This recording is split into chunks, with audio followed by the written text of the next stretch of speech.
በስመ አብ ወወልድ ወመንፈስ ቅዱስ አሐዱ አምላክ።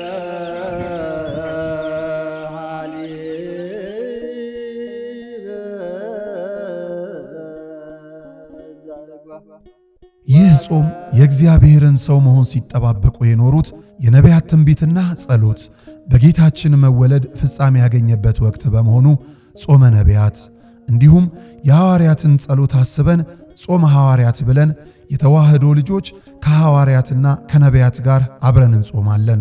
ጾማችን የሚቆጠር ጸሎታችን የሚሰማ አድርጎ መድኃኔ ዓለም ይቀበልልን ዘንድ የሙታንሳ ማር ቅዱስ ሚካኤል አንድነት ገዳም አባቶቻችንን በዚህ ወቅት ማሰብ እጅግ በረከትን ያሰጣልና አደራ አባቶቻችንን አንርሳ።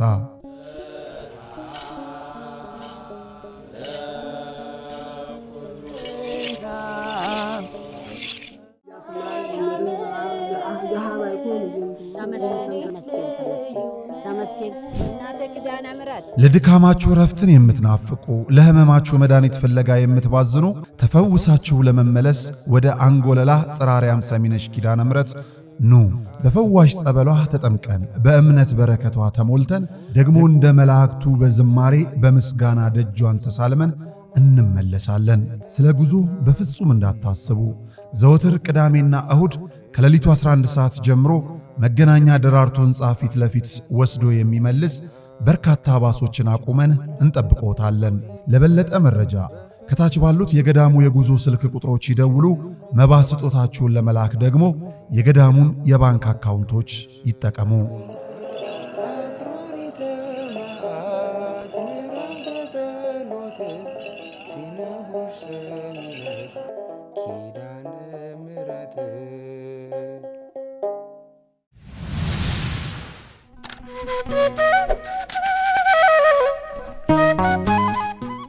ጨረታው እንዴት ተጀምሮ ለዛሬዋ ጊዜ እንዴት ደረሰ፣ ምን ነገር ይዟል የሚለውን ዲቴል ለመናገር እሞክራለሁ።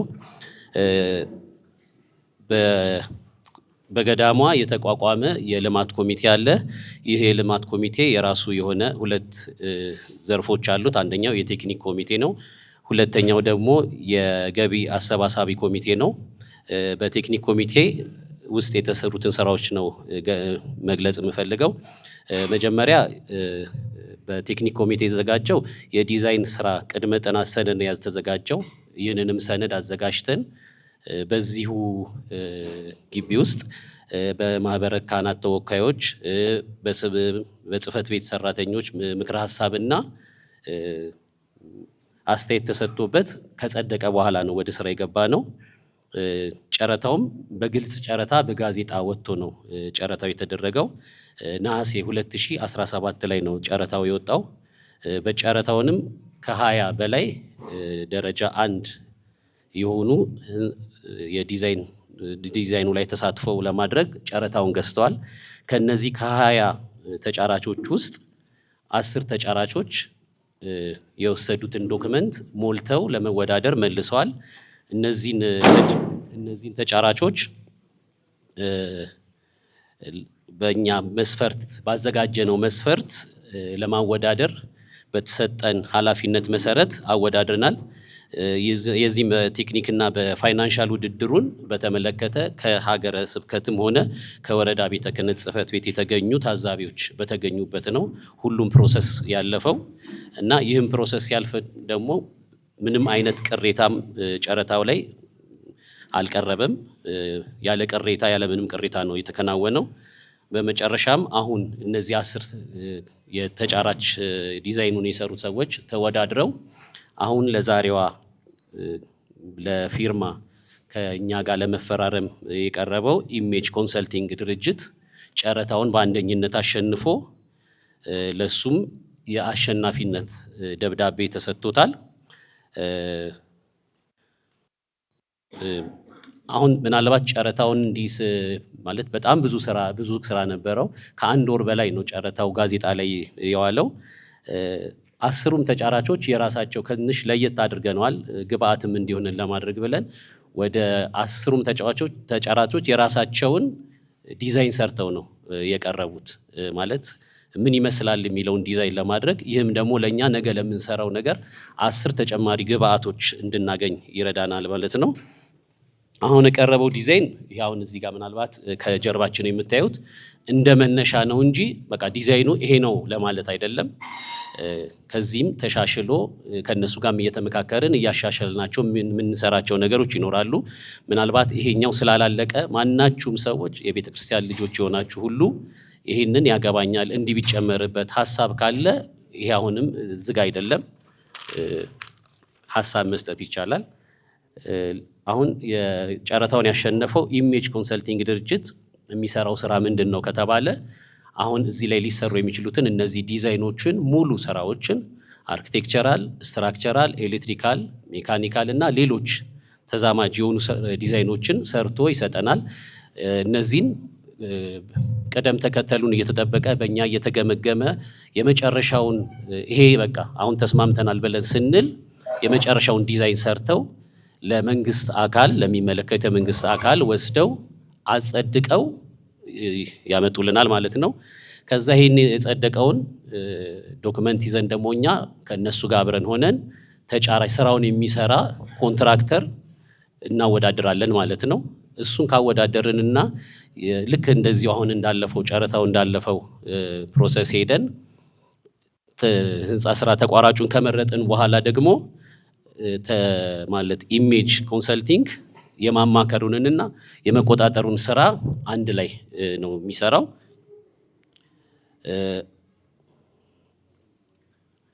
ይሄንን እንትን ስናደርግ በጣም ብዙ ነገር ለማማከር ሞክረናል። እንደምታውቁት ከዚህ ኮሚቴ ውጪ በውጪም አሜሪካም ንዑስ ኮሚቴ ተቋቁሞ እየሰራ ነው። ከዚህ ንዑስ ኮሚቴ ጋር ይህንን ዶክመንት ለከነላቸው የሚጨመር ካለ ምን ቢሆን ይሻላል የሚለውን ተመካክረን እነሱም ግብአት አድርገውበት እነሱም ተስማምተው በወሰኑት ከነሱ ጋር በተነጋግረን ነው ይህንንም ስራ ይሰራ ነው። ምናልባት አሁን ይህንን ዲዛይን ለመስራት ኢሜጅ ምን ያህል ጊዜ ይፈጅበታል ከተባለ እስከ 90 ቀን ወይም 3 ወር ያህል ይፈጃል። በ3 ወር ውስጥ ዲዛይኑ ጸድቆ ወደኛ ይመጣል ማለት ነው። ስራውን በተመለከተ በሁለት ፌዝ ከፍለን ነው የምንሰራው። ያው አጠቃላይ ይሄ ፕሮጀክት ይፈጃል ብለን የገመትነው ግምታዊ ሁኔታ ከ2 ቢሊዮን ብር በላይ ነው። በመጀመሪያው ፌዝ ላይ 600 ሚሊዮን ብር የሚሆነውን መጀመሪያ ላይ ነው የምንሰራው። ቀሪዎቹን ግን በሁለተኛው ፌዝ ነው የምንሰራው። ስንሰራ ግን ምንድነው የምናደርገው በየዞኒንግ ከፍለን ነው። ማለት ዞኒንግ ማለት ማን ከማን ጋር ይሁን ትምህርት ቤቱ የት ጋር ይሁን የሚለውን ዞኑን ከፋፍለን ነው የምንሰራው። በዚህም ስንከፍል በመጀመሪያው ዞኒንግ የመምህራን አገልጋዮችና ጡረተኞች ማደሪያ ነው የሚሆነው። በሁለተኛው ዞኒንግ ደግሞ የተማሪዎች ማደሪያ፣ መማሪያ፣ ቢሮዎች፣ የዕደ ጥበብ ማምረቻ፣ ላይብረሪ እና የተለያዩ አገልግሎት የሚሰጡ አነስተኛ ከቤተ ክርስቲያኗ ባህሪ ጋር ሊሄድ የሚችሉ ሱቆችም ገቢ ማስገኛም ይኖራቸዋል።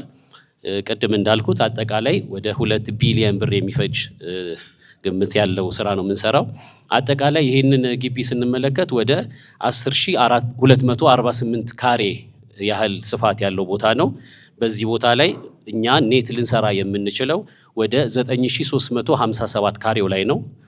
መንግስት ደግሞ በሰጠን ፋር በሚል እንትን ቴክኒካል እንትን አለው የራሱ መስፈርት መጠበቅ ያለብን ነገር ስላለ በዚህ ቦታ ላይ እስከ 51240 ካሬ ላይ ይሄን ቦታ መጠቀም አለብን። ያ ማለት ያው እኛ ያለን 10000 ነው፣ ግን 51000 ምናምን የሚመዳው ወደ ላይም ሰርተን ነውና አጠቃላይ ያለው ነገር ይሄን ይመስላል። ይሄ ከጀርባችን የምትመለከቱት የዲዛይን መነሻ እንዲሆን የተደረገበት ወይም ደግሞ ለዚህ መነሻነት የተሰጠው የአማካሪው ድርጅት ከዚህ በፊት ባወጣነው ነሐሴ ላይ ባወጣነው ጨረታ ሰነድ መነሻነት ለ210 ተማሪዎች በሚል መነሻ እንዲሆን በዛ ግብአት ተነስቶ የሰራው ዲዛይን ነው። ከተወዳደሩት ወይም ደግሞ ጨረታ ሰነዱን ከገዙ 20 ተወዳዳሪዎች 10 አስገብቶ ከ10 ደግሞ በተለያዩ በወጣው መስፈርት መሰረት ያለፈው ኢሜጅ አማካሪ ድርጅት የሰራው ዲዛይን ነው። የዚህ ኢሜጅ አማካሪ ዲዛይን ቅድም ወንድማችን ኢንጂነር ይስሐቅ እንደተናገረው በዞኒንግ ከፋፍለን ቤቶቹም ደግሞ ህንፃዎቹን እንዲሰራ እቅዱን አስቀምጠንለት ነበር። በዛ ፕሮግራም ወይም ደግሞ በዛ እቅድ መሰረት በእቅድ 1 ማደሪያ ቤት ለመምህራን፣ ለዋና መምህራን፣ ለሊቃውንት፣ ለመነኮሳት፣ ለዲያቆናት፣ ለመዘምራን፣ ለጡረተኞችና ለባለማውታ የሚሆን የክፍሎች ወይም ደግሞ ማደሪያ ክፍሎች የሚሆኑ ክፍሎችን ለማዘጋጀት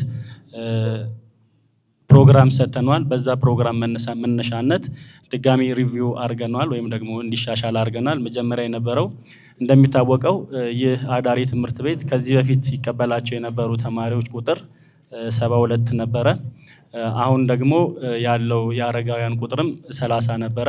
ይሄንን ቁጥር በዚህ መልኩ ከተሰራ ወይም ደግሞ በዚህ ከኋላ በምናየው መልኩ ዝግጅቱ ከተዘጋጀ የመቀበል አቅሙንም ከፍ በማድረግ ወደ 450 የሚሆኑ መደበኛ ተማሪዎች ወይም ደግሞ ደቀ መዛሙርት እንዲኖሩት የሚያስችል አይነት ዝግጅት ነው ያደረግነው። በእነዚህ ቅድም በተጠቀሰው 9357 ካሬ መነሻነት ላይ ይሄ ኔት ወይም ደግሞ ቦታው የሚያርፍበት እነዚህን አጠቃላይ የሚይዝልን የተጣራ ስፋት 4400 ካሬ ላይ ቅድመ መደበኛ ወይም ደግሞ የመምህራንና የአገልጋዮች ጡረተኞች የሚባለው ክፍል በ4400 ካሬ ላይ ይጠናቀቃል ማለት ነው። ከዚህ በመቀጠል የተማሪዎች መማሪያ እንዲያውም የልዩ ልዩ አገልግሎት መስጫ ክፍሎች፣ የትምህርት ክፍል ዝግጅት ማድረጊያዎች፣ የተማሪዎች ካፌ፣ ላይብረሪ እነዚህን የመሳሰሉት ደግሞ በምዕራፍ 1 ላይ የሚጠቃለሉ ይሆናሉ። ይሄንን ህንፃ መገንባት ሲጀመር በ2 ምዕራፍ እንዲጠናቀቅ ለማድረግ ጥረት እያደረግን ነው። በመጀመሪያው ምዕራፍ ቅድም ከላይ እንደተናገርኩት ለተማሪዎች በተቻለ መጠን 450 ተማሪዎችን መቀበል የሚችል ወይም ደግሞ ያንን ለማገልገል የሚችል ስፍራ ነው እየተሰራ ያለው። ለእነዚህ 450 ተማሪዎች ማለት በአጠቃላይ ቤተ ጉባኤው ባለው 8ቱም የትምህርት ክፍሎች ወይም ደግሞ በ8ቱም ጉባኤያት ላይ ተበትነው የሚማሩ ተማሪዎች ናቸው። በእነዚህ መነሻነት ቢያንስ ንባብ ክፍል ላይ 20 ተማሪዎች፣ ቅዳሴ ቤት 50 ተማሪ፣ ዜማ ቤት 50 ተማሪ፣ አቋቋምም 50 ደቀ መዛሙርት ሊይዝ የሚችል ክፍል እንዲሆን ተደርጎ ተበትኖ የተሰራ አደረጃጀት ነው ያለው። በመጽሐፍት ቤት ደግሞ በቅኔ ቤት፣ በብሉይ፣ በሐዲስ ኪዳን፣ በሊቃውንት እንዲሁም በተጨማሪ መጽሐፈ መነኮሳትንም ጨምሮ በእነዚህም ክፍሎች ላይ አንዱ ክፍል ቢያንስ ትንሹ 20 ትልቁ 80 ደቀ መዛሙርት እንዲይዝ ተደርጎ ዲዛይኑ እንዲሰራ ምክረ ሀሳብ የቀረበበት ነው። ከነዚህ በተጨማሪ አገልግሎቶች የሚሰጡ ቦታዎች እነዚህ አስተዳደር ቢሮዎች፣ ካፍቴሪያ ወይም ደግሞ መሰብሰቢያ፣ ግምጃ ቤት፣ መመገቢያ አዳራሽ በተለምዶ ደጀ ሰላም ብለን የምንጠራው እነዚህንም ያካተተ አጠቃላይ መማሪያ ክፍሎቹ ደግሞ 9ኙም ጉባኤያት የሚያስተምሩበት ለነዚህ 9ኙም ደግሞ ተጨማሪ በምክትል መምህራን ቢዘጋጅ 30 ክፍሎች ያሉት የኮርስ መስጫ፣ የሰንበት ትምህርት ቤትና የዕደ ጥበብ መስጫ ክፍሎች ያሉት ያካተተ ዲዛይን ነው የሚሆነው ማለት ነው። በአጠቃላይ ከላይ የተናገርናቸውን ነገሮች ስናጠቃልል የተጣራ ሁሉንም ያካተተ በምዕራፍ 1ም በምዕራፍ 2ም አጠቃላይ የተጣራ የቦታ ስፋት 23890 ካሬ ላይ ይሄ ከኋላ የምትመለከቱት ክፍል ህንፃዎች ያርፋሉ ማለት ነው። ከነዚህ ውስጥ ለጋራ ስፍራዎች ወይም ደግሞ እነዚህ በጋራ መገልገያ የሚሆኑ 12730 ካሬ ይኖረናል። ለመኪና ማቆሚያ ስፍራ 9663 ካሬ፣ በአጠቃላይ 50684 ካሬ ላይ ያረፈ ህንፃ እንሰራለን ማለት ነው። ይህንን እንግዲህ ያሰብነውን ህንፃ ለመስራት ኢሜጅ አማካሪ ድርጅት አሸናፊ በመሆኑ እንኳን ደስ ያላችሁ ለማለት እወዳለሁ። አመሰግናለሁ። ስራ ለመስራት የሚያስችለውን ውል የምናስቀምጥበት ታሪካዊ የሆነ ሰነድ ነው። በዚህ ሰነድ ኢሜጅ አማካሪ ድርጅትና ታዕካ ነገሥት በኩል ክቡር አባታችን የፊርማ ሰነዳቸውን ያሳርፋሉ ማለት ነው።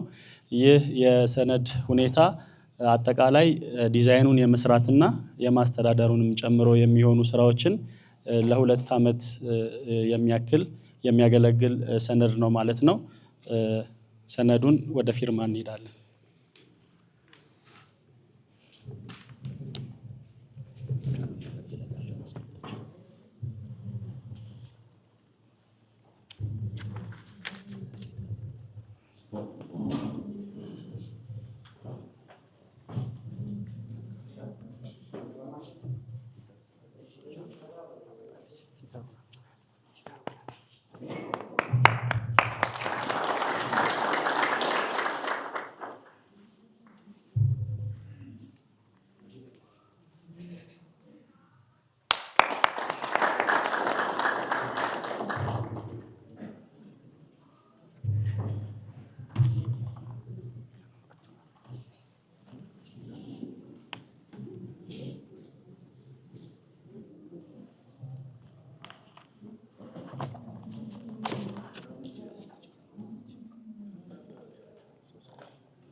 በቅድሚያ በዚህ ፊርማ ስነ ስርዓት ላይ የባለፉትን ወራቶች በተለያየ ስቴጅ አልፈን እዚህ ደረጃ ላይ በመድረሳችንና ለዛሬው ፊርማ ቀን ስለበቃን እግዚአብሔርን አመሰግናለሁ። በሂደቱም የነበረውን የቤተክርስቲያኗን አባቶች እንዲሁም የቴክኒክ ኮሚቴ የነበራቸውን ይሄን ቀን ለማድረስ ትጋታቸውን እና እገዛቸውን ማመስገን እወዳለሁ። በዚህ አጋጣሚ ኢሜጅ አማካሪ እንግዲህ በዚህ የዲዛይን የማማከር ስራ ላይ ከተመሰረተ 17 ዓመት ሆኖታል። በተለያዩ የዲዛይን ስራዎች ላይ እንሳተፋለን። የፕራይቬት፣ የመንግስት እንደዚህ ትላልቅ ድርጅቶች እንደ ባንኮች ያሉ በሁሉም አይነት የህንፃ ግንባታ የዲዛይን ዘርፍ ላይ እንሳተፋለን። ዛሬም በታሪክ አጋጣሚ ከባታ ነገሥት የአብነት ትምህርት ቤትን የዲዛይን ስራ ለማማከር በወጣው የዲዛይን ጨረታ ተወዳድረን አሸናፊ የሆነን እንግዲህ ዛሬው ቀን ቀርበናል። ይሄ እቺ ቤተክርስቲያን በጣም ጥንታዊ ነች። ትምህርት ቤቱም በጣም የቆየ ነው። ስለዚህ ታሪካዊ በመሆኑ የሚሰራው ዲዛይን ስራ ሁለት ነገሮችን በዋናነት ታሳቢ ያደርጋል። አንደኛው የአብነት ትምህርት ቤቱ የትምህርቱን አሰጣጥ ለአብነት ትምህርት ቤት በሚሆንና በሚገባው ልክ መሆን ይገባበታል። ሁለተኛ ደግሞ አሁን ከተማችን ላይ ያለውን የከተማውን የልማት አካሄድ እሱንም ታሳቢ አድርጎ መገንባት አለበት። ስለዚህ የምንሰራው የዲዛይን ስራ እነዚህን ሁለቱን ነገሮች ታሳቢ በማድረግ ይሄ ህንፃ ለአሁን ብቻ ሳይሆን ወደፊትም መገልገል በሚያስችል መልኩ የዲዛይን ስራውን እንከውናለን። ስለሆነም አሁን ከዚህ ስታዩት ያለው ከጀርባችን የምታዩት ምስል ለመነሻ ህንፃው ምን ያህል ህንፃ ብሎኮች ይኖሩታል፣ አሁን ቀድሞ ተገንብተው ካሉት ጋር እንዴት ይናበባል፣ አዳዲስ የሚመጡ ፍላጎቶችንስ እንዴት ሊያስተናግድ ይችላል፣ የግንባታው ሂደት ደግሞ ዲዛይኑ ካለቀ በኋላ የግንባታው ሂደት በምን መልኩ መከወን ይችላል፣ ሁሉንም በአንድ ጊዜ መገንባት እንችላለን ወይስ በተለያየ በፌዝ እያፈራረቅን መገንባት እንችላለን የሚሉትን ነገሮች ታሳቢ ተደርጎ የመነሻ ሀሳቡ ላይ መግባባት በመድረሳችን ነው ዛሬ ፊርማውን የፈረምነው። በቀጣይ ደግሞ በትንሹ 2 ዙር የዲዛይን ማዳበሪያ ማሻሻያ እየተደረገ ግምገማ እየተደረገበት በምንስማማበትና በምንድረስበት የተሻሻለው ዲዛይን ወደ ዲዛይኑ ማጠናቀቂያ ደረጃ እንደርሳለን ማለት ነው። ስለዚህ ከዚህ በኋላ ያለንን አቅም ዲዛይኑን ለመፈጸም የቤተክርስቲያኗንም ፍላጎት የከተማ መስተዳደር ለግንባታ የሚፈልግብንን ሪኳየርመንቶችንም ታሳቢ ባደረገ የህንፃውንም ሴፍቲ እና ዘላቂ ወደፊት ከዚህ በኋላ ለሚቀጥሉት 50 እና 100 ዓመት ማገልገል በሚችል መልኩ ዲዛይን አድርገን ለማስረከብ ተዘጋጅተናል። በተረፈ እግዚአብሔር የጎደለውን ይሙላልን። አመሰግናለሁ። እስመ ያሐንጻ እግዚአብሔር ለጽዮን፣ እግዚአብሔር ጽዮንን ይገነባታል። መዝሙረ ዳዊት 101ኛው ላይ ከቁጥር 16 ላይ የምናገኘው ኃይለ ቃል ነው። እንግዲህ ዳዊት ስለ ህንፃ ግንባታ አብዝቶና አስፍቶ አምልቶ ሲናገር የተናገረው ኃይለ ቃል ነው። ቅድም ሁሉም ባለሙያዎቹም እንደ ሙያ የህንፃን ሙያ፣ የገዳሙን ፍላጎት፣ የትምህርት ቤቱን ፍላጎት እንዴት እንደገለጹት እንዴት እንደደከሙበት ሰምታችኋል። ከዚያም ደግሞ ውል ተቀባዩም ውሉን በምን አይነት እንደተቀበሉ ቤተክርስቲያኗ ውል ሰጪ ናት።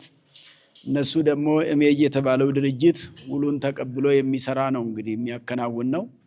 እንግዲህ በዚህ ላይ በይበልጥ እንደው የገዳሙ ማህበረሰብ መምህራንም ደቀ መዛሙርትም በሙሉ በዚህ መርሃ ግብር ላይ በጣም ሊመሰገኑ የሚገባቸው አካላት አሉ። ሁላችሁም ሊቃውንቱም ካህናቱም በጸሎት እንደምታግዙ ይታወቃል። ይህንን ፍላጎት ደግሞ ለዚህ ግንባታ መነሻ ፍላጎታቸውን ለዚህ ለገዳሙ የልማት ኮሚቴ ቴክኒክ አማካሪ በመግለጻቸው የቴክኒክ አማካሪ ኮሚቴው ፍላጎትን አስተካክሎ ጨረታ በማውጣት ተጋባዦችን ወይንም ተጫራቾችን በመጋበዝ የተለፋው የተደከመው ብዙ ነው።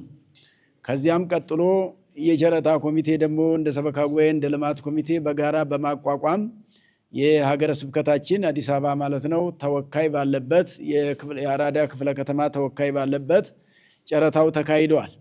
ይህን ሁሉ ሲያደርጉ እነ ኢንጂነር ይስሐቅም ሌሎችም አብረው ያሉት ሁሉ ሌሊት እንቅልፍ በማጣት የተሰራ እንጂ ያ ጨረታው በአየር ላይ 1 ወር ሙሉ ሲቆይ እነሱ ረፍቶ አልነበራቸውም። ያለ እረፍት ነው ሲሰሩ የነበረውና የራሳቸውን ጊዜ በመቆጠብ ስራቸውን በመታገስ ቤተሰባቸውን ብዙ ነገር እያሳጡ ይሄንን 3 ወር አካባቢ የሚሆን ጊዜ ብዙ መስዋዕትነት ከፍለዋልና ለቴክኒክ አማካሪ ክፍሉ እንደው እግዚአብሔርን ብታመሰግኑ በጣም አሳስባለሁኝ። ምክንያቱም እነሱ ሙያቸውን ባይቸሩ ወይንም ባይሰጡ ይሄን ድርጅት ማግኘት አይቻልም። ወደዚህ ደረጃ የተደረሰውና ወደዚህ ቀን የተደረሰው እነሱ ስለሰሩ ነው። የቤተ ክርስቲያን ስራ የራሳችን ስራ ነው ብለው ትኩረት ሰጥተው በመስራታቸው የተከናወነ ነው።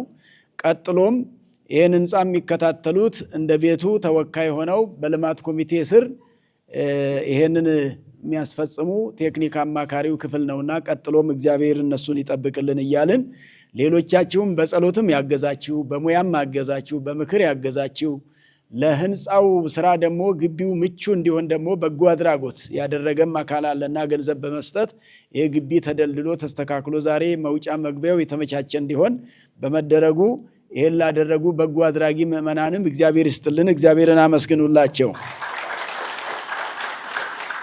እንግዲህ እንደገለጽኩት ይሄ ታሪካዊ ትምህርት ቤት እንግዲህ ወደ 9 ቤተ ጉባኤ እስካሁን ድረስ 7 ጉባኤያት ይካሄዱበታል። ከንባብ ጀምሮ ነው የሚካሄደው። ከሌሎች ቤተ ትምህርቶች ወይንም ቤተ ጉባኤያት ለየት የሚያደርገው ሁሉም ትምህርት እዚህ የሚገኝ ነው። እዚህ ሌላ ቦታ አንዱን ትምህርት ተምሮ ሌላ ትምህርት ለመማር ሀገር አቋርጦ ተሄዶ ስንቅ ተሰንቆ ተደክሞ ተለፍቶ ነው። አባቶቻችን ግን ይህን ሲመሰርቱ ሁሉም ጉባኤ እዚሁ እንዲገኝ አንድ ትምህርት ተምሮ ሌላ ትምህርት ለመማር የሚቻልበትን አመቻችተው አቋቋሙ እዚህ ያለ፣ ድጓው እዚህ ያለ። ቅድም እንግዲህ ሲገለጽ እንደነበረው ለዚህ ሁሉ የሚያስፈልጉ ክፍሎች ተብሎ የነበረው ትርጓሜያቱ፣ ቅኔያቱ እዚሁ ነው የሚገኙት። ይህን በአንድ ቦታ አባቶቻችን አመቻችተው 93 ዓመት ያገለገለ ትምህርት ቤት ነው። ከ1925 ጀምሮ እስካሁን እያገለገለ ነው የነበረው። የኮሪደር ልማቱ ምክንያት ሆኖ ግን አሁን ለስራ የሚበቃበት እድል ተፈጥሯል። በእርግጥ ከዛም በፊት የሚተኩ ነገሮች መሰራት ነበረባቸው። ነገር ግን ጊዜ ገቢር ለእግዚአብሔር እንደሚለው እግዚአብሔር ለሁሉም ጊዜ አለውና ይሄ ጊዜ እግዚአብሔር ጊዜ ለዚህ ቤት እግዚአብሔር የሰጠው ጊዜ ነው ብለን ነው የምናምነውና ለዚህም ደግሞ አሻራውን እያንዳንዱ ሊያሳርፍበት የሚችለው ሁሉም ሰው ሲሰራ ነው። ቅድም ባለሙያዎቹ በሙያቸው እንደሰሩት ሁሉ እንዳየነው ሌላውም ሰው በዚህ ልክ ከሰራና የሚጠበቅበትን ካደረገ እንደውም ከገቢ ማሰባሰብ ጋር እንግዲህ አሁን የሚቸግረው እሱ ነው ተብሎ ይታሰባል። እሱም ራሱን የቻለ መርሃ ግብር አለው። ነገር ግን ገንዘብ ሁሉን ስለሚሰራ ለገንዘብ ደግሞ መነሻው ራሱ እግዚአብሔር ስለሆነ ሰዎች ሳይሆኑ በመጽሐፈ ሲራክ ምዕራፍ 29 ላይ ስታነቡት ዘይገብር ምጽዋተ ይሌቅሆ ለእግዚአብሔር፣ ስጦታ የሚሰጥ ሰው ለእግዚአብሔር ነው የሚያበድረው ይላል። ስጦታ መስጠት ለእግዚአብሔር ማበደር ነው። ለእግዚአብሔር ያበደረ ሰው ደግሞ አይካድም፣ እግዚአብሔር ስለማይክደው። ለሰዎች ያበደሩ ሰዎች ሊካዱ ይችላሉ። ሰዎች ስለሚክዱ ሰዎች ሲበደሩ ሲቀበሉ ደስ ብሏቸው ይቀበላሉ። ሲከፍሉ ግን እያዘኑ እየተቆጡ ቀንም አሳልፈው አስኮርፈው ነው የሚመልሱት። እግዚአብሔር ከተበደረ ደግሞ እንደውም እጥፍ አድርጎም ነው የሚመልሰው። ሳያስኮርፍም ሳያሳዝንም ነው የሚመልሰው። ስለዚህ በዚህ ስራ ላይ የምትተባበሩ በመላው ዓለም ላይ የምትገኙ ሁሉ እንኳን ደስ አላችሁ እያልናችሁ ከዚህ ጋር እዚህ ላይ አሻራውን የሚያሳርፍ ሰው ሁሉ ስጦታውን እዚህ ላይ የሚሰጥ ሁሉ የሚያበድረው ለእግዚአብሔር እንጂ ለሰዎች አይደለም። ስጦታው ለህንጻም አይደለም፣ ለገዳሙም አይደለም፣ ለልማት ኮሚቴም አይደለም። ለራሱ ለባለቤቱ ለእግዚአብሔር ለእመቤታችን ለቅድስት ድንግል ማርያም በ3 ዓመቷ ወደ ቤተ መቅደስ ገብታ በዓታ ለማርያም አሰኝታ በዚህ ምክንያት በዓታ ለማርያም ተብሎ እየተነገረ ዛሬ ድረስ እየተዘመረ እግዚአብሔር እየተመሰገነ እንዲሆን ምክንያት የሆነችው ብድራቱ ስጦታው ለእመቤታችን ነውና ለእግዚአብሔር የሰጠ ያተርፋልና ይሄን ለማትረፍ በዚህ ዘመን እግዚአብሔር ያዘጋጃችሁ ሁሉ የታደላችሁ ናችሁ ለማለት ነው። እንግዲህ የምንሰጠው አደራ ለዚህ ለድርጅቱ ለኢሜጅ አማካሪ ድርጅት ይሄን ስታማክሩ እኔ በቀደምም በጽህፈት ቤትም እየተነጋገርን ነበር። እድለኞች ናችሁ ነው እኔም ብላችሁ ይሄን ለመገንባት ታድላችሁ ተመርጣችሁ ነው። እኛ ከመነሻውም እንደሚታወቀው በቤተ ክርስቲያን ብዙ ጊዜ በሀገረ ስብከትም በኩል በጠቅላይ ቤተ ክህነት ቤተ ክርስቲያናችን ላይ በየአጥቢያዎች ሁሉ ብዙ ስራዎች ይሰራሉ። ብዙ ጊዜ የለመድነው አካሄድ በግብዣ ነው። ብዙ ጊዜ ስራዎች የሚሰሩት ባለሙያዎች እየተጋበዙ ኮንትራክተሮች እየተጋበዙ ነው። እኛ እዚህ ስንመክር ምንድነው የተባባልነው? እስቲ እግዚአብሔር ይምረጥ፣ ማንንም እኛ አንምረጥ፣ ግልጽ የሆነ ጨረታ እናውጣ ነው የተባለው። ግልጽ ጨረታ እንዲወጣ ተደረገ። እግዚአብሔር የወደደው ቀበደም ሆነ ዘለቀም ሌላም ሰው ቢሆን እግዚአብሔር የጠራው እሷ ራሷን ትጥራ ተብሎ እድል ነው የተሰጠው። በዛ መሰረት ግልጽ ጨረታ ሲደረግ በጋዜጣ ታውጆ ነውና ቅድም እንደተገለጸው ሂደት ተፈጠረ። በዛ ሂደት ውስጥ ማን መጣ? እነዚህ መጡ ማለት ነው። ስለዚህ እመቤታችን ናት የጠራቻቸው። በቀደም ስንገናኝና ስንተዋወቅ ግን እኔ የድርጅቱ ስራ አስኪያጅ እኔም የበዓታ ዕለት ነው የተወለድኩት አሉ። ለዚህ ነው እንግዲህ ግልጽ ጨረታ የወጣው መሰለኝ። እሳቸውን ሊጠራ ፈልጓቸው መሰለኝ። እመቤታችን የራሷ ምክንያት አላትና ብዙ ጊዜ እድልን ከራስ ለእግዚአብሔር መስጠት የበለጠ ነው። እኛ እናውቃለን ከማለት በላይ እግዚአብሔር ያውቃል፣ እኛ እንሰራለን ከማለት በላይ እግዚአብሔር ይሰራል ብሎ ማሰብ እንዲህ ነውና እመቤታችን ወደ ቤተ መቅደስ በ3 ዓመቷ እንደገባች ይሄም ድርጅት ደግሞ እነሱም ዛሬ ወደ በዓታ ወደ ቤተ ክርስቲያናችን ገብተዋልና እንኳን ደስ አላችሁ እያልን እናንተ እድለኞች ናችሁ፣ እድሉን ተጠቀሙበት። ይሄ ቅድም ስንፈራረምበት የነበረው ወረቀት ሰው ሰራሽ ነው። ሃይማኖቱ ግን እግዚአብሔር ሰራሽ ነው። ይሄ በዚህ ጉባኤ ፊት የተገባው ቃል ኪዳን ግን የእግዚአብሔር ቃል ኪዳን ነው። ወረቀቱ ውሃ ቢደፋበት ይርሳል፣ ይፈርሳል። እሳት ቢያቃጥለው ይቃጠላል፣ እሳት ቢነካው አይኖርም ማለት ነው። እየተነጋገርንበት ያለው ምስክራችንን በዓታ ለማርያም ብለን እመቤታችንን ምስክራችን አድርገን እግዚአብሔር ምስክራችን እማኛችን ብለን የምንነጋገረው ግን እሳት የማያቃጥለው ውሃ የማያፈርሰው ዘመን የማይቀይረው ምናልባት እኛ ጀመርን እንጂ ላንፈጽም እንችላለን። ሌላ ትውልድ ሊሆን ይችላል የሚፈጽመው። ለሚፈጽመው ትውልድ የሚሰራ ውል ነው ማለት ነው። ስለዚህ በዚህ መሰረት እናንተ እግዚአብሔር ፊት ቃል የገባችሁ ናችሁ እንጂ ለእኛ ለታይካ ነገሥት ለበዓታ ማርያም በሰው ሰውኛው ነው እንዲህ ፊት ለፊት የሚታየው እንጂ የሚመለከተው የሚያየው እግዚአብሔር ስላለ የሚያያችሁን እግዚአብሔር አስባችሁ እግዚአብሔርን የሚፈራ ሰው የእግዚአብሔርን ስራ ለመስራት እግዚአብሔር ያግዘዋልና እግዚአብሔር ያግዟችሁ እንድትፈጽሙ ለማሳሰብ ነው። አደራውንም ከእግዚአብሔር ነው እየተቀበላችሁ ያላችሁት፣ ከመቤታችን ነው እየተቀበላችሁ ያላችሁት። እንግዲህ ትምህርት ቤት ካልተገነባ የአብነት ትምህርት ቤት ከሌለ ሃይማኖት የለም። ሃይማኖታችን ኦርቶዶክስ ነው ብሎ ሰው መናገር የሚችለው ሰንበት ትምህርት ቤት አገልጋይ ነኝ የሚለው ህንፃ ኮሚቴ ነኝ ይሄ የምንላቸው ነገሮች በሙሉ የሚነገሩት ቃለ ዓዋዲ ላይ የተቀመጡት አብነት ትምህርት ቤት ካለ ነው። አብነት ትምህርት ቤት ከሌለ ሃይማኖትን ለይቶ ለማወቅ ስለሚቸግር ሰለስቱ ምዕት የምንላቸው የአብነት ትምህርት ቤት ውጤቶች ናቸው።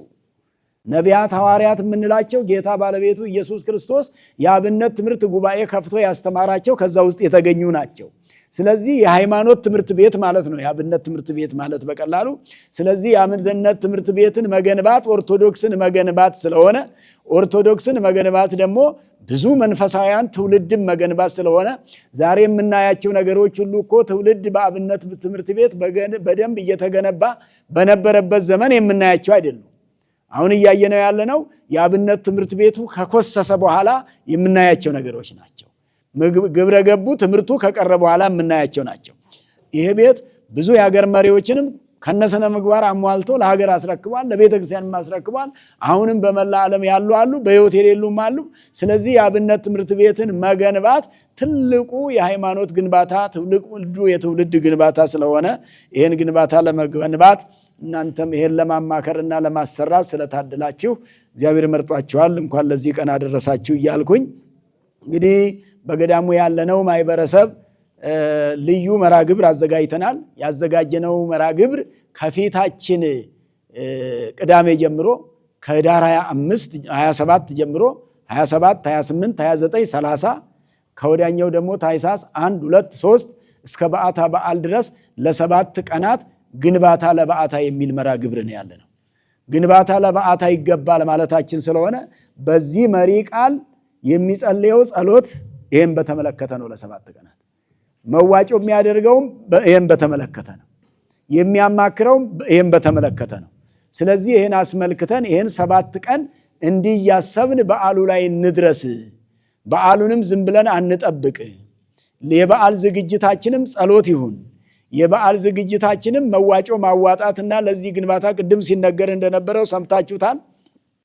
ከ2 ቢሊዮን በላይ ሚሊዮን አይደለም፣ ከ2 ቢሊዮን በላይ የሚፈጅ ስራ ሊሰራ የተማሪ ቅበላውንም ከፍ ማድረግ ምናልባት አሁን ያሉን መምህራን 7 ወይ 8 ሊሆኑ ይችላሉ።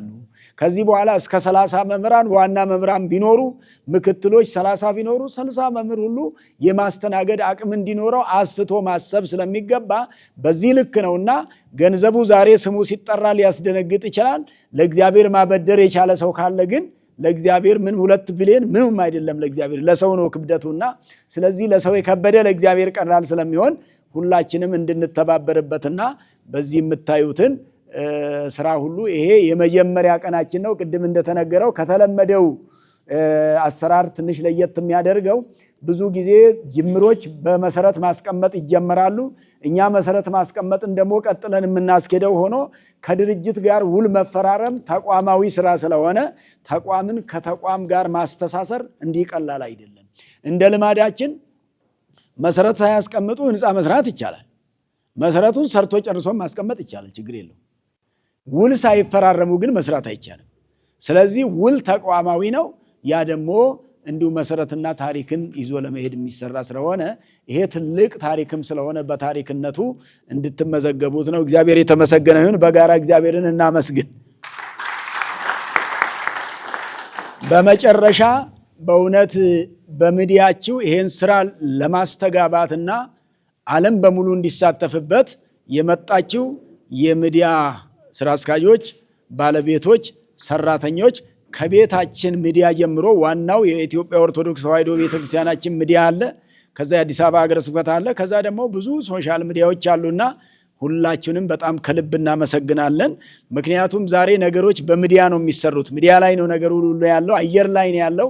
ከመሬት ወደ አየር ወጥቷልና ጊዜውን እየዋጁ ጊዜውን እየተከተሉ መሄድ መልካም ስለሆነ ነው። በእውነት ሁላችሁም የቤተክርስቲያን ልጆች ስለሆናችሁ የበዓታ ብለን ስንላቸው ብዙዎቹ አስተባባሪዎች ሁሉ እናስተባብራለን፣ ሌሎች ይህን እያስተባበሩ ሚዲያውን አስተባብረው ዛሬ እዚህ በዚህ ልክ እንዲገኝ ያደረጉ የሚዲያዎቹ አለቆችም አሉና እነሱ ይሄንን ሌላ ቦታ ቢጠቀሙበት ብዙ ዋጋ ያገኙበታል፣ ከእግዚአብሔር እናገኝበታለን ብለው ነው በነፃ እያገለገሉ ያሉትና እግዚአብሔር ይስጥልን፣ በረከት ያድልልን፣ ጸጋውን ያብዛልን። እንግዲህ ሌላ ጋዜጣዊ መግለጫ ለብቻው ለሚዲያ የምንሰጠው ቀጥሎ ስለሆነ አሁን መርሐ ግብሩን በጸሎት እናጠቃልላለን። ለጸሎት እንነሳ።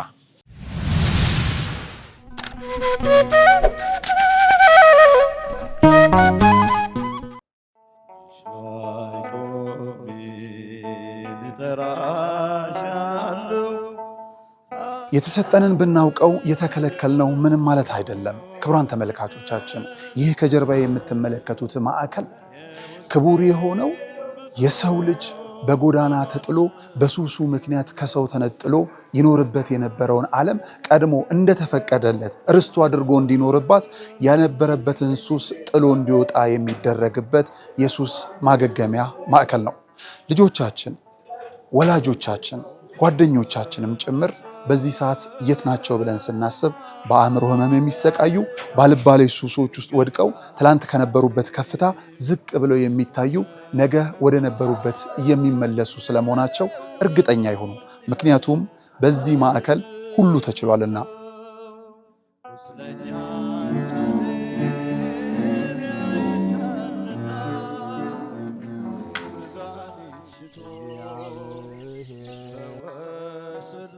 ከምድራዊው ጥበብ ባለፈም የሰማይ አምላክ እውነትም ዕውቀትም እንዲገልጥላቸው ወደ ነበረ ማንነታቸው እንዲመልስላቸውም ጭምር በግቢ ውስጥ ያሉ ወጣቶች ፈጣሪን የሚለማመኑበት የጸሎት ቤታቸው ነው።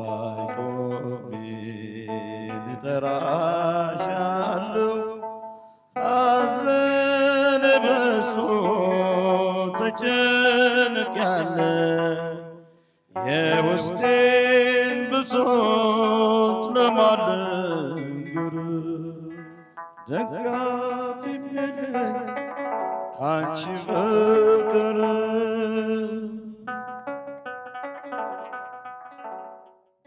እንኳን አደረሳችሁ።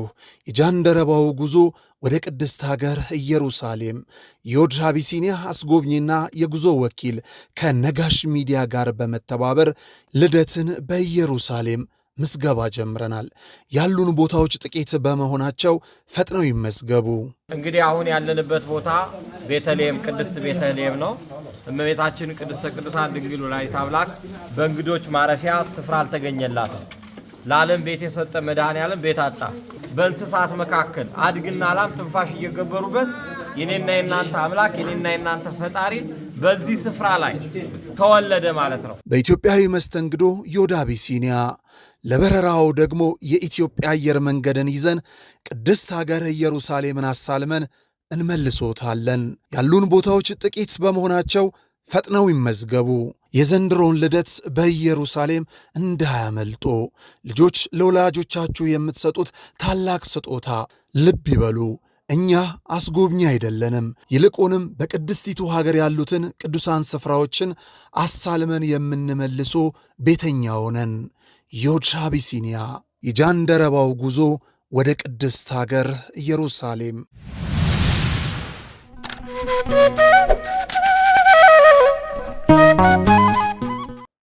የተወደዳችሁና የተከበራችሁ የእግዚአብሔር ቤተሰቦች፣ የእመቤታችን የቅድስት ድንግል ማርያም በዓታ ለማርያም ወዳጆች እንደምን ከረማችሁ? እንደምን ሰነበታችሁ? ለ2018 ዓመተ ምህረት የበዓታ በዓል ቀን ታኅሳስ 3 ቀን ለምናከብረው በዓል ሁላችሁም እንኳን አደረሳችሁ እንኳን አደረሰን እያልን እንግዲህ በዓሉን ከወትሮው ለየት የሚያደርገው ግንባታ ለበዓታ በሚል ርዕስ ነው ዘንድሮ የምናከብረው። ይህንንም ልንቻልንበት ምክንያት ከአሁን በፊት በየዓመቱ በዓል እንደምናከብር ይታወቃል። ከወትሮው ለየት የሚያደርገው በኮሪደር ልማት ምክንያት የዳግማዊ ምኒልክ መታሰቢያ ትምህርት ቤት ፈርሷል። ፈርሶ እንደገና በአዲስ መልኩ እንዲሰራ የዲዛይኑ ስራ አልቆ ተጠናቆ ይገኛል። ስለዚህ እርሱን ለመገንባት ደግሞ የበዓታ በዓል መነሻችን ነው። ካሁን በፊትም የዛሬ 93 ዓመት ይሄ በዓል ነው መነሻ የሆነው ለትምህርት ቤቱ። ትምህርት ቤቱም የተሰየመው በንጉሱ በአፄ ምኒልክ ነው። ንጉሱ ደግሞ ከዚህ ምድር ላይ በሕይወተ ሥጋ ወይንም በሞተ ሥጋ የተለዩት ታኅሳስ 3 ቀን በመሆኑ ታኅሳስ 3 ቀን ደግሞ እመቤታችን ቅድስት ድንግል ማርያም ወደ ቤተ መቅደስ የገባችበት ነውና ይሄ ቤተ ክርስቲያን የተቋቋመው ልጃቸው ንግሥት ዘውዲቱ በመጽሐፍ ስማቸው አስካለ ማርያም ለአባታቸው መታሰቢያ ይሆን ዘንድ ለታኅሳስ 3 በየዓመቱ በዓሉ ይከበር ዘንድ የተቋቋመና የተከፈተ የተመሰረተ ቤተክርስቲያን ነው። ቤተክርስቲያን ብቻ መስርቶ ደግሞ ቤተ ጉባኤ ከሌለ ቤተክርስቲያኑ አገልጋይ ስለማይኖረው አገልጋይ ለማስገኘት ሲሉ ትምህርት ቤቱም ከቤተክርስቲያን ምስረታ በኋላ ተመስርቷል። ቤተክርስቲያኑ ከተጠናቀቀ በኋላ በ25ኛው 1925 ማለት ነው። ይሄ ቅድም 93 ያልኩት ይሄን እድሜ ያስቆጠረው ይሄ ትምህርት ቤት የዳግማዊ ምኒልክ መታሰቢያ የቀሳውስትና የመምህራን እና የቀሳውስት ማሰልጠኛ ትምህርት ቤት ነው የሚባለው። በዚህ ነው የተመሰረተው መጀመሪያ። በኋላ አዳሪ ትምህርት ቤት ይባላል።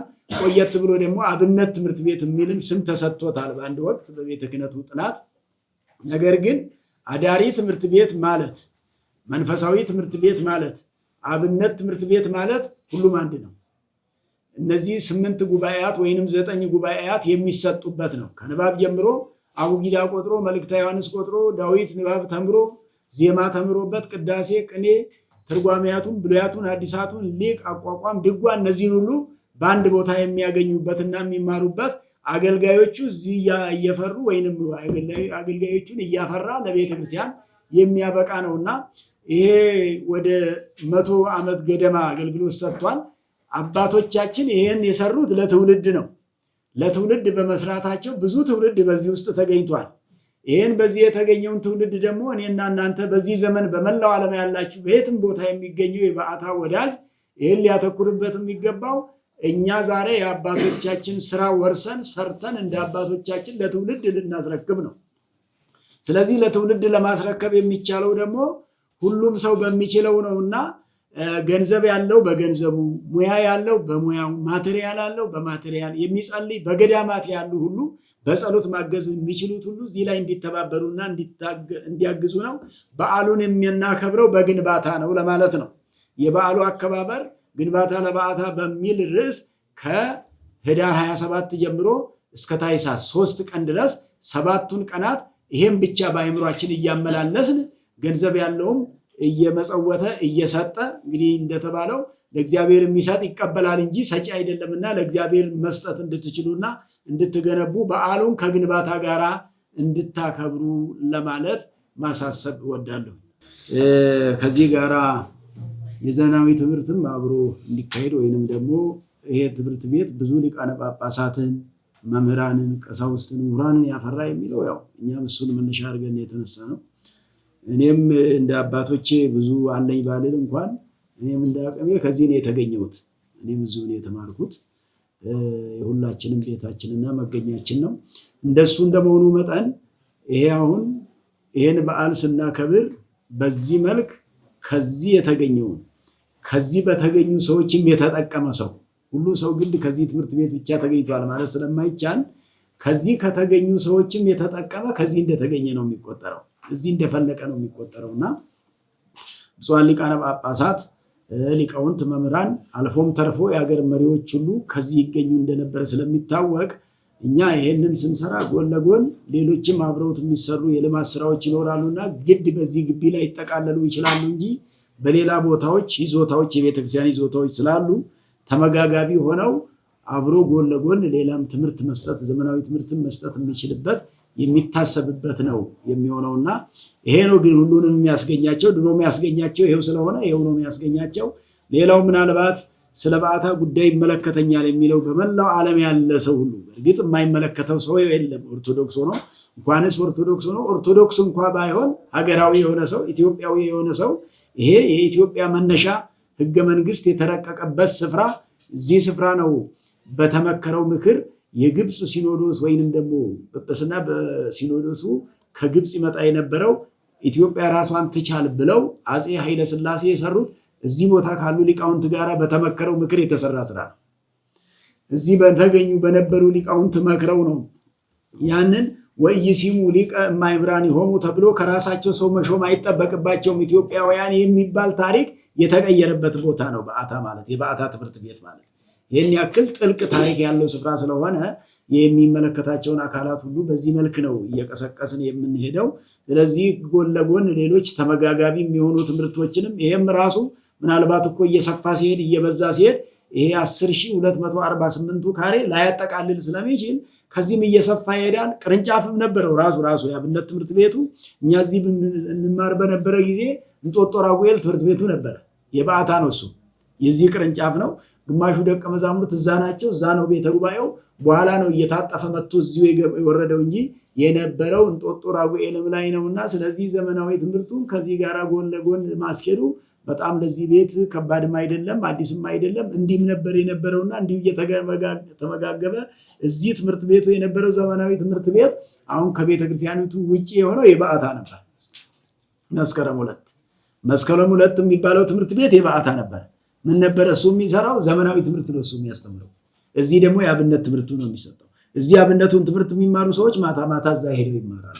እንደ ውጤታቸው ታይቶ ደግሞ ከዚህ ሲገፉ በቀን እዛ ይማራሉና የነበረ ነውና ያንን ለማስቀጠል አሁንም ይሄንን ጀምር ተብሎ ነው እንጂ የሚሄድ ነው ለማለት ነው። እግዚአብሔር ነው ያለን አሁን ካዝናችን ላይ ሌላ ምንም የለንም። እኛ እንግዲህ እግዚአብሔር አለን ብለን አምነን መቼም ህልም ተፈርቶ ሳይተኛ አይታደርም ይላሉ የድሮ ሰዎች።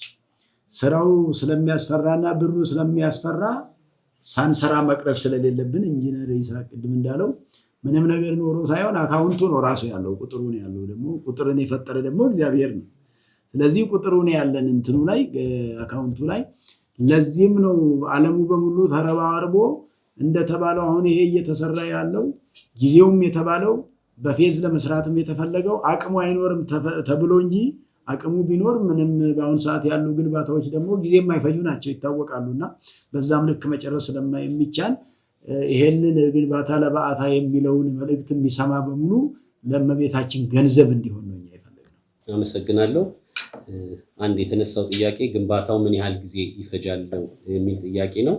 ያው ቅድም ለመግለጽ እንደሞከርነው ስራው የሚሰራው በፌዝ ነው። 2 ፌዝ አድርገን የተሰራው የመጀመሪያው ፌዝ አጠቃላይ 2 ቢሊዮን ብር የሚፈጅ ስራ ነው የምንሰራው።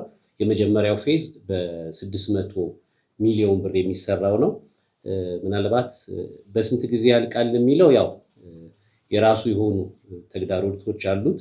ያው በምናገኘው ገቢ ሊወሰን ቢችልም እንደ እቅድ ግን እኛ እቺ የመጀመሪያውን ፌዝ ከ2 እስከ 3 ዓመት ውስጥ እንጨርሳለን ብለን ነው የምናስበው። ሁለተኛው ጥያቄ ደግሞ ምን ያህል ብር አላችሁ የሚለው ያው እንደሚታወቀው በአታ ከዚህ በፊት ብዙ ህንፃዎች የነበሯት እና የራሷ ገቢ ምንጭ የነበራት ነች። አሁን ግን እነዛም ስለሌሉ ገቢዋም ያው ህዝቡ ነው ምእመኑ ስለሆነ ያው ሀብቷ ምን ያህል አላችሁ ለሚለው ያው እንግዲህ የምእመናኑ ሀብት ነው የኛ ሀብት ለማለት ነው። ከውጪ ሰዎች ምን ትጠብቃላችሁ ለተባለው ልክ እንደዚህ አይነት ኮሚቴ ውጪ አሜሪካ የተቋቋመ ኮሚቴ አለ፣ በንዑስ ኮሚቴ አለ። ያ ኮሚቴ ራሱን በአሜሪካ መንግስት ወይም ደግሞ በአሜሪካ ህግ ራሱን አደራጅቶ በመንግስት ተመዝግቦ የተቋቋመ ድርጅት ነው። እውቅናም ያለው ድርጅት ነው። እነሱም ልክ እንደኛው እዚህ የገቢ ማሰባሰቢያ እኛ እንደምናደርገው እነሱም የገቢ ማሰባሰቢያ እያደረጉ ከዚህ በፊትም በአታን እድሳቷን ስናድስ ትልቅ አስተዋጽኦ ያደረገ ኮሚቴ ስለነበረ አሁንም ያን ኮሚቴ በደንብ ተደራጅቶ ለዚህም ያ ኮሚቴ ነው ግንኙነት እየፈጠርን ስራውን ለማስኬድ ያሰብነው። ይሄን ይመስላል።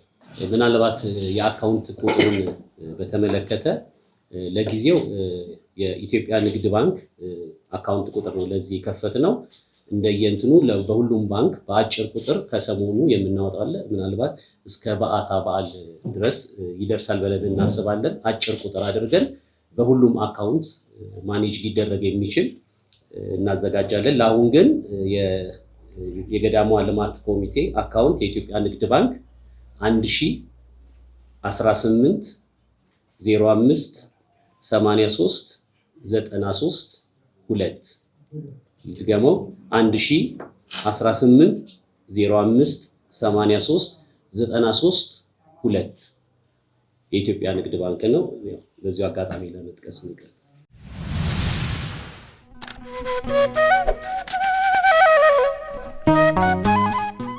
በስመ አብ ወወልድ ወመንፈስ ቅዱስ አሐዱ አምላክ።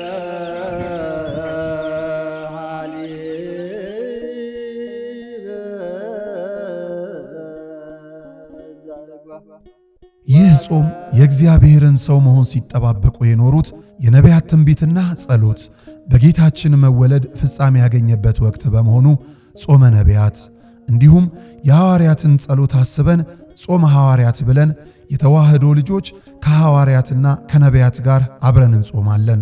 ጾማችን የሚቆጠር ጸሎታችን የሚሰማ አድርጎ መድኃኔ ዓለም ይቀበልልን ዘንድ የሙታንሳ ማር ቅዱስ ሚካኤል አንድነት ገዳም አባቶቻችንን በዚህ ወቅት ማሰብ እጅግ በረከትን ያሰጣልና አደራ አባቶቻችንን አንርሳ።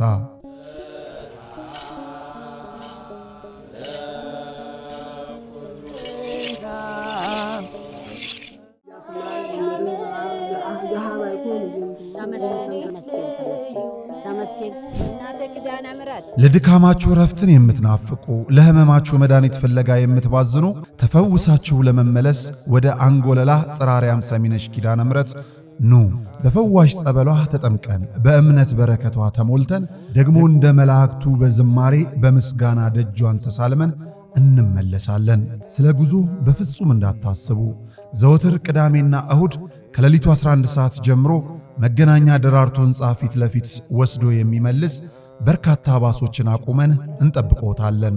ለበለጠ መረጃ ከታች ባሉት የገዳሙ የጉዞ ስልክ ቁጥሮች ይደውሉ። መባ ስጦታችሁን ለመላክ ደግሞ የገዳሙን የባንክ አካውንቶች ይጠቀሙ።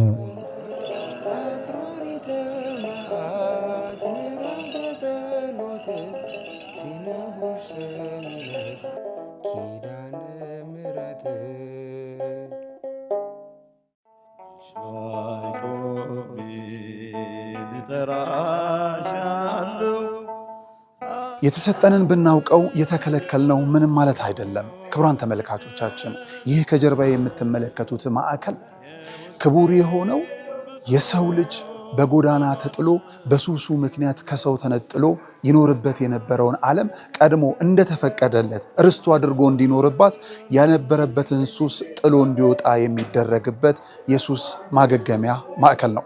ልጆቻችን፣ ወላጆቻችን ጓደኞቻችንም ጭምር በዚህ ሰዓት የት ናቸው ብለን ስናስብ በአእምሮ ህመም የሚሰቃዩ ባልባሌ ሱሶች ውስጥ ወድቀው ትላንት ከነበሩበት ከፍታ ዝቅ ብለው የሚታዩ ነገ ወደ ነበሩበት የሚመለሱ ስለመሆናቸው እርግጠኛ ይሁኑ። ምክንያቱም በዚህ ማዕከል ሁሉ ተችሏልና።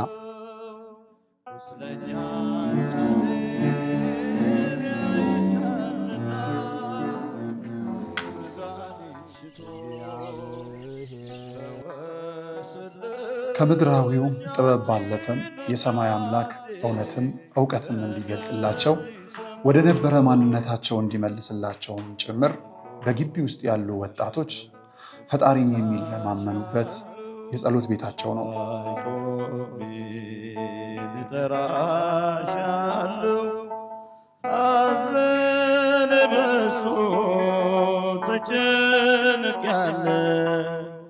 የውስጤን ብሶት ለማልነግር ደጋፊ የለኝ ካንቺ